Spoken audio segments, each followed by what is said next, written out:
जयंती मंगला काली भद्रकाली कपालिनी दुर्गा क्षमा शिवा दात्री स्वाहा स्वधा नमस्तुते। आप सभी को चैत्र नवरात्रि की हार्दिक शुभकामनाएं।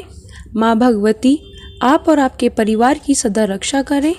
आज की इस वीडियो में आप नवरात्रि की संपूर्ण पूजा विधि के बारे में जानेंगे। चैत्र नवरात्रि के पहले दिन घट स्थापना यानी कलश स्थापना के बाद से ही माँ दुर्गा के 9 स्वरूपों की 9 दिन तक पूजा अर्चना की जाती है। चलिए सरल पूजा विधि जानते हैं। नवरात्र के पहले दिन घर की अच्छे से साफ सफाई करके स्वच्छ वस्त्र धारण करने चाहिए। पूरे घर में मंदिर में गंगा जल छिड़कना चाहिए। अपने घर के द्वार पर तोरण बांधे। जिस जगह पर आपको माता की चौकी लगानी है उस जगह को आप गुलाल से रंगोली बनाकर सजा सकते हैं। सुंदर मंडप लगा सकते हैं। जैसे जिसकी सामर्थ्य हो, श्रद्धा हो, उसी के अनुसार आपको मंडप सजाना चाहिए। सबसे पहले घट स्थापना की जाती है, जिसके लिए आपको एक चौकी लेकर उस पर साफ स्वच्छ वस्त्र बिछाना है। उसके ऊपर आपको सबसे पहले भगवान गणेश जी को विराजमान करना है। चौकी पर आप किसी भी मूर्ति या तस्वीर को डायरेक्ट ना रखें, थोड़े अक्षत जरूर बिछाएं और उसके बाद में ही मूर्ति या तस्वीर की स्थापना करनी चाहिए। फिर माँ भगवती के यदि 9 रूपों की पूजा की तस्वीर है तो आप वो रखें। यदि केवल सिंगल आपके पास माँ दुर्गा की तस्वीर या मूर्ति है तो आप उन्हें रख सकते हैं। हर दिन आप माँ दुर्गा के 9 रूपों का ध्यान उन्हीं में करें। इसके बाद कलश की स्थापना की जाती है। कलश की स्थापना करने के लिए अगर आप ज्वारे भी बोना चाहते हैं तो बो सकते हैं। ज्वारे बोने से माना जाता है कि घर में सुख संपदा में वृद्धि होती है, धन धान्य में वृद्धि होती है। जिसके लिए आपको सबसे पहले मिट्टी का पात्र लेना है। मिट्टी का ना हो तो आप परात थाली भी इस्तेमाल में ला सकते हैं। उसमें आपको साफ छनी हुई मिट्टी डालनी है।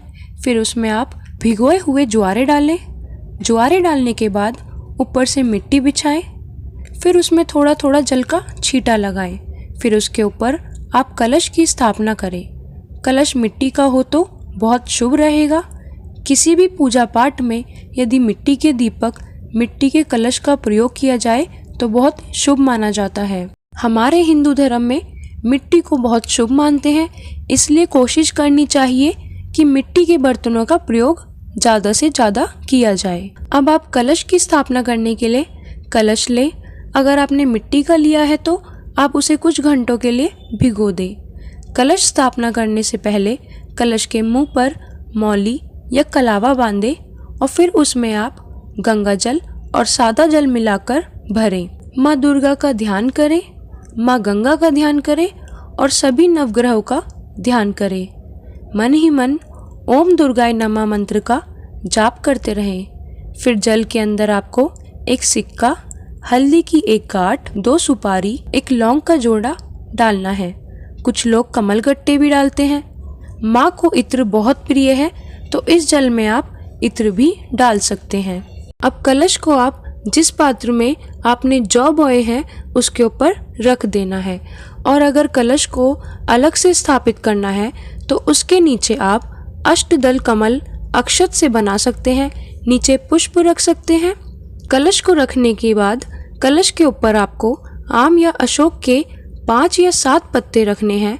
पत्तों का ध्यान रखें कि पत्ते कटे फिटे ना हो, ताजे पत्ते ही होने चाहिए। फिर साफ जल से धोकर आप पत्ते कलश पर रखें। सभी पत्तों पर आपको तिलक जरूर लगाना है और इसके बाद में आप कलश के मुंह पर जब आपने पत्ते रखे हो तो उसके मुंह पर आप पूर्ण पात्र रखें। पूर्ण पात्र यानी कि मिट्टी का एक प्लेट की तरह से ढक्कन होता है, वह आप रखें। उसमें आप अक्षत रखें और उसके ऊपर नारियल की स्थापना करनी चाहिए। नारियल की स्थापना करना शुभ माना जाता है, इसलिए आप कर सकते हैं। नारियल जटा वाला होना चाहिए। पानी वाला नारियल ही स्थापित किया जाता है, जिसको आप अच्छे से पूजन करके ही कलश के ऊपर स्थापित करें। अब आप नारियल के ऊपर चुनरी लपेटें, कलावा लपेटें, फिर नारियल पर तिलक लगाएं। स्वास्तिक का चिन्ह बना सकते हैं। फिर उस नारियल को लिटाकर आपको कलश के ऊपर रखना है। नारियल का वो हिस्सा अपने सामने की तरफ रखना है जिस तरफ से वह पेड़ से जुड़ा हुआ होता है। इस प्रकार से आपने कलश की स्थापना कर ली। कलश की स्थापना करने के बाद कलश की भी पूजा आपको रोज सुबह शाम दीप दिखाकर करनी चाहिए। भगवान गणेश जी को गंगा जल का छींटा देकर उन्हें जनेऊ रूपी वस्त्र अर्पित करें, तिलक लगाएं, फूल माला अर्पित करें। फिर माँ भगवती की भी इसी प्रकार पूजा करनी है।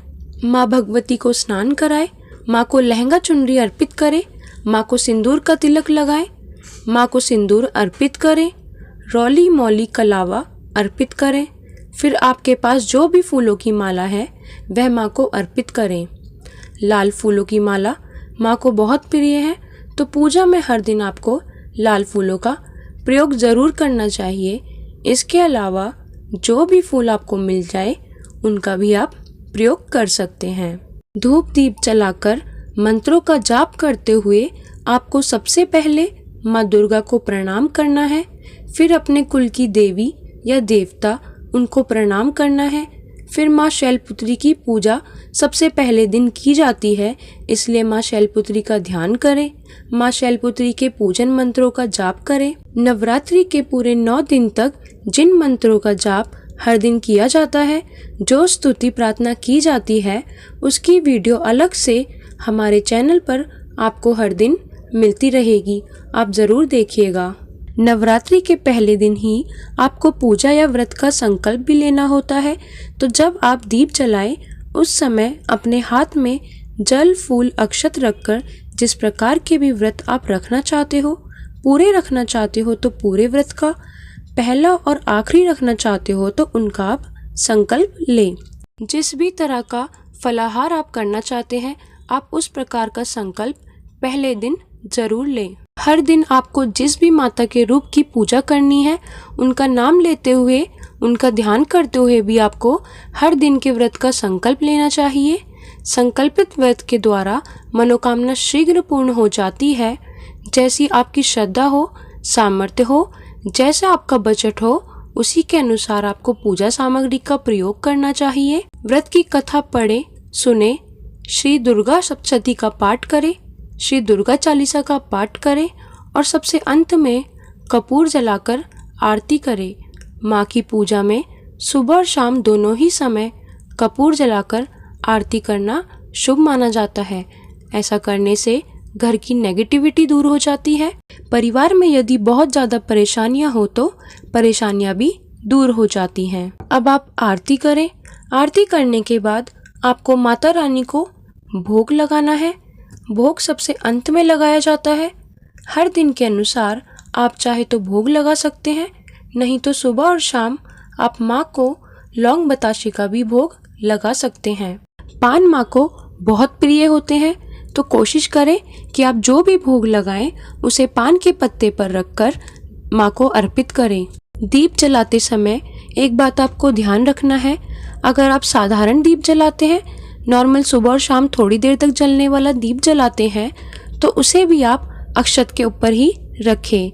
अगर आप अखंड जोत जलाना चाहते हैं, पूरे 9 दिन तक जलाना चाहते हैं, तो उसका संकल्प भी आपको पहले व्रत में लेना चाहिए।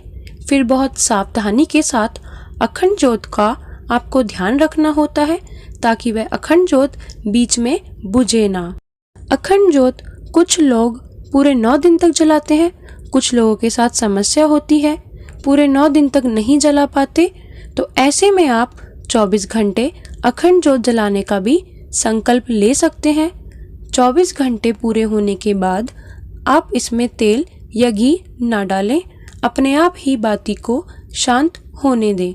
अखंड ज्योति यदि आप जला रहे हैं तो मंदिर में जब सुबह और शाम पूजा करेंगे, अलग से एक छोटा दीपक भी आप जरूर जलाएं। अखंड ज्योत वाले दीपक को आपको बीच बीच में बिल्कुल नहीं उठाना। और कुछ लोग कलश स्थापना करने के बाद कलश के अंदर हर दिन नारियल को उठाकर उसमें जल अर्पित करते हैं, यानी कलश में हर दिन थोड़ा थोड़ा जल डालते हैं। तो ऐसा नहीं करना चाहिए। आपने कलश की स्थापना जब पहले दिन की है तो जब हम विसर्जन करते हैं उसी समय हम नारियल को हटा सकते हैं। उसी समय हमें कोई भी पूजन सामग्री को इस प्रकार से हटाना चाहिए। अब जो भी फूल हर दिन माता को अर्पित कर रहे हैं उन्हें आप हटा सकते हैं। जब हम माता रानी को भोग लगाते हैं तो पूरे दिन के लिए भोग को मंदिर में ना छोड़ें।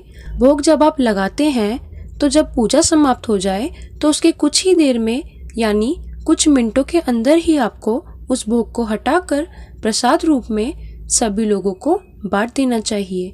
यदि आपने फलों का भोग लगाया है तो उसे आप खुद भी प्रसाद के रूप में ग्रहण कर सकते हैं। शाम की पूजा भी आपको विधिवत ही करनी चाहिए। शाम की पूजा करते समय आप धूप दीप जलाएं, मंत्रों का जाप करें।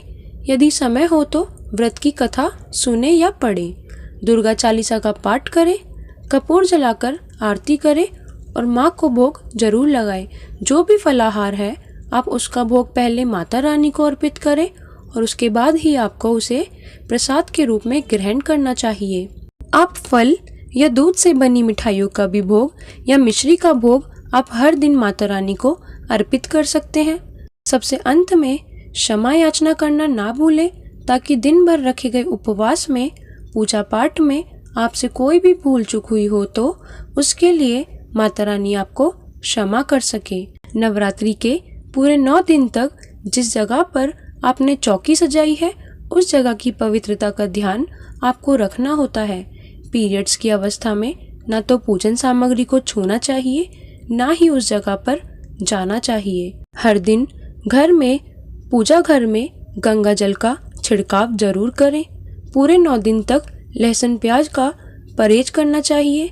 जो व्रती हैं उन्हें नाखून बाल 9 दिन तक नहीं काटने चाहिए। जो लोग व्रत नहीं रख सकते तो सुबह शाम पूजा करके अष्टमी या नवमी तिथि को कन्या पूजन भी करा सकते हैं और कन्या भोज भी करा सकते हैं। और जिन्होंने व्रत रखा है उन्हें कन्या पूजन जरूर करना चाहिए। 9 दिन तक माँ के हर स्वरूप की हर दिन पूजा होती है जिसे आपको विधिवत जरूर करना चाहिए। जानकारी अगर अच्छी लगी हो तो वीडियो को लाइक और शेयर करें। आने वाले नवरात्रों में माँ दुर्गा के 9 रूपों की कथा दुर्गा सप्तशती पाठ सुनने के लिए हमारे चैनल को सब्सक्राइब करें और बेल आइकन प्रेस करना ना भूलें। कमेंट में जय माता दी जरूर लिखें। जय माता दी।